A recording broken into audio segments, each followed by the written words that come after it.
여러분 반갑습니다. 반도체 오빠 천마쌤입니다. 삼성전자 반도체 관련된 이야기 여러분에게 마주 주구장창 떠들고 있습니다. 좀 좋아하시는 분들은 들어주시면 되고 너무 또 삼성과 반도체만 이야기하다 보니까 또 지겨울 수도 있어요. 그래서 다른 소식들도 종종 제가 여러분들에게 전달을 합니다. 오늘은 2차전지 섹터가 상당히 좀 흥미로웠어요. 저도 보면서 깜짝 놀랐습니다. 계속 요즘 뭐 주가 빠져가지고 다들 힘들었는데 이제는 좀 바닥을 치지 않았나 하는 생각이 들어요. 저는 약간 바닥을 좀 치고 이제 올라갈 때가 되지 않았나 조심스럽게 보고 있습니다. 그래서 제가 늘 얘기를 하죠. 한번 두루두루 잘 살펴보고 공부도 좀 많이 해야 하고 그래야지 너무 조급하게 할 필요는 없습니다. 제가 가끔 이제 인사이트를 한번 날리긴 하는데 그걸 눈치 빠른 사람들은 알아서 공부하는 거고 그렇지 못한 사람들은 매번 느릴 수밖에 없어요. 하여튼 부지런해야 돼요. 부지런해야지만이 여러분 돈도 벌 수 있고 기회를 잡을 수도 있는 겁니다. 부지런하지 않으면은 죽도 밥도 안 됩니다. 부지런합시다. 한동안 그 부진했던 2차 전지주들이 오늘 보니까 나란히 반등을 했어요. 유럽연합 EU가 중국산 전기차에다 반보조금 성격의 이 관세를 매긴다.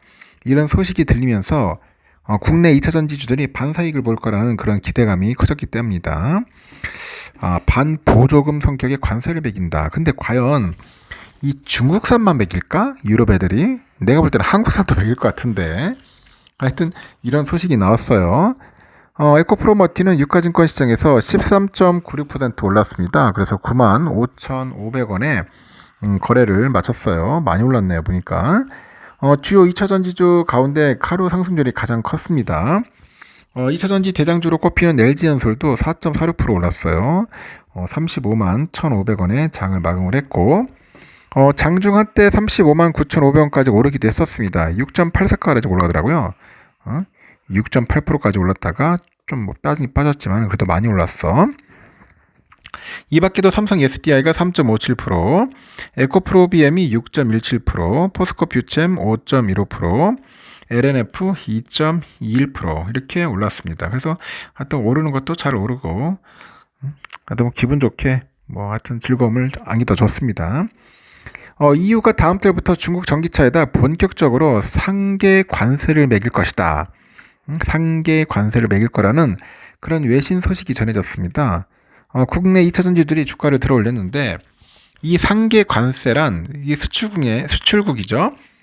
그 수출국의 수출 보조금 등에 대응하기 위해서 이 수입국이 이 책정하는 관세를 말합니다.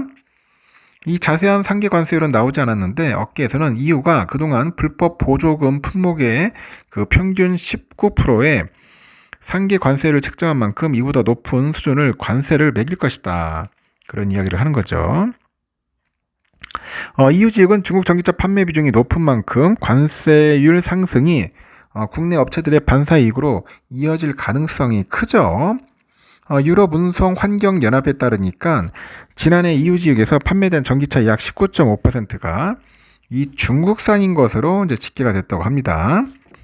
그만큼 중국산이 좀 널리 퍼져 있네요, 지금.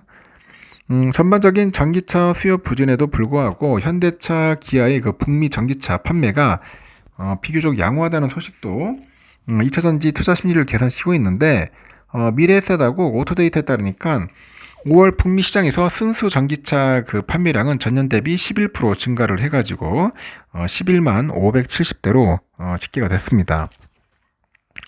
이중 기아는 전년 대비 127% 증가해서 7,197대, 현대차는 45% 늘어나서 7,174대였습니다. 북미 BEV 그 판매량 1위인 테슬라가 그 5만 1,635대로 전년 대비 판매량이 12% 줄었지만은 2위인 그 현대차 기아는 합산 기존 판매량이 77%나 늘었다는 거죠. 이렇게 전기차 수요 부진 전망이 나오다 보니까 연초 이후 약세를 이어가던 2차 전지주들은 지난달 29일 그 S&P 글로벌이 LG엔솔의 신용 등급 전망을 하향하면서 동반 급락을 했습니다. 주요 2차 전지주를 모은 KRX 2차 전지 탑10 이 지수도 5월 한 달 15.1%나 급락을 했는데 6월 들어서 이날까지 5.75% 오르면서 소폭 회복을 했어요. 근데 조심할 게 뭐냐? 내가 오늘 이거 반짝 상승인 것 같아. 반짝 상승인 것 같습니다. 그래서 아직까지는 저도 바닥이라고 보긴 보지만은 지금 오를 때는 아닌 것 같아요. 다시 또 빠질 수도 있어요. 지금 이 관세 가지고는 약합니다. 관세가 약하고 아직까지 이 관세라는 게 중국만 해당되느냐? 이 대한민국에도 관세 때릴 수도 있어요. 대한민국도 워낙 대한민국이 잘하다 보니까 유럽 애들이 관세 때릴 수도 있고 아직까지 그 전기차가 그렇게 생각만큼 많이 팔리지가 않아요. 팔리지도 않고 비싸기도 하고 여러 가지 면에선 아직 대중화되려면 좀 시간이 좀 필요하지 않겠나 저는 그렇게 봅니다. 그래서 2차 전지 지금 바닥이다 생각하고 막 지금 접근하시면 안 돼요, 여러분. 괜히 또 물릴 수도 있습니다. 좀 더 시간을 두고 관망하는 자세가 좀 낫지 않겠나 저는 여러분에게 말씀드리는 겁니다. 너무 기사만 보고 이거 싸다. 이 싼 거 아니야? 바닥인 거 아니야? 그런 식으로 쉽게 우리가 받아들이면 안 된다는 거죠. 이 기사의 이면도 한번 우리가 살펴봐야 돼요. 이놈들이 또 뭔 장난질 할 수도 있어요. 워낙 그 증권사랑 언론사랑 게 짬짬이를 많이 하기 때문에 장난질을 많이 합니다. 우리 개미들 뭣도 모르고 그냥 물리는 경우가 너무 많아요. 항상 조심하자. 조심했으면 좋겠다. 그런 겁니다. 요즘 또 부자들 관련된 이야기들이 많더라고요. 보니까. 중동 지역 긴장이 또 고조된다다가 미국의 그 중앙은행의 기준금리 인하가 미뤄질 가능성이 커지다 보니까 달러가 좀 강세를 보이고 있죠. 이 달러 가치가 이미 큰 폭으로 상승해서 시장 상황이 대처하기 어렵다는 그런 투자들이 많던데 다만 고액 자산가들은 여전히 달러 가치에 베팅하고 있는가 보더라고요. 금투협에 따르니까 4월 기준 대고객 환매 조건부 채권이 있어요. RP 매도 잔액이 92조 1307억 정도 되는가 봐요. 23년 12월 71조 7190억 원에서 20조 이상이나 증가를 했답니다. 전달에도 87조 6천억 원을 수준으로 1개월 만에 4조 5,200억이나 급증을 한 거죠. 이렇게 대고객 RP는 증권사가 일정 기간이 지난 뒤에 다시 사들이는 조건으로 개인이나 이 법인의 단기로 판매하는 채권입니다. 이 대고객 RP 매도 잔액이 늘었다는 것은 RP 매수가 증가했다는 그런 것을 의미를 한다고 합니다. 이렇게 RP란 것은 증권사가 일정 기간이 지난 뒤에 금리를 더해서 다시 사주는 조건으로 발행되는 채권을 말합니다. 하루 이상만 예치해도 이자를 받을 수 있어서 황금성이 좋고 RP를 통해서 확보한 자금은 주로 이제 국고채나 은행채 등에 투자를 해요.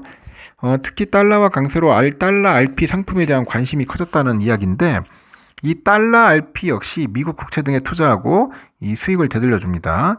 이 단기 투자가 가능하기 때문에 가지고 있는 달러를 넣어두고 언제든지 환차익을 실현할 수 있고 이 환차익이 또 비과세라는 점도 매력이죠. 그래서 달러가 약세로 돌아설 때 즉각적으로 대응할 수 있는 달러 RP에 대한 자산가들의 관심이 커졌다 그런 겁니다. 달러 RP 금리는 증권사보다 천차만별이네요.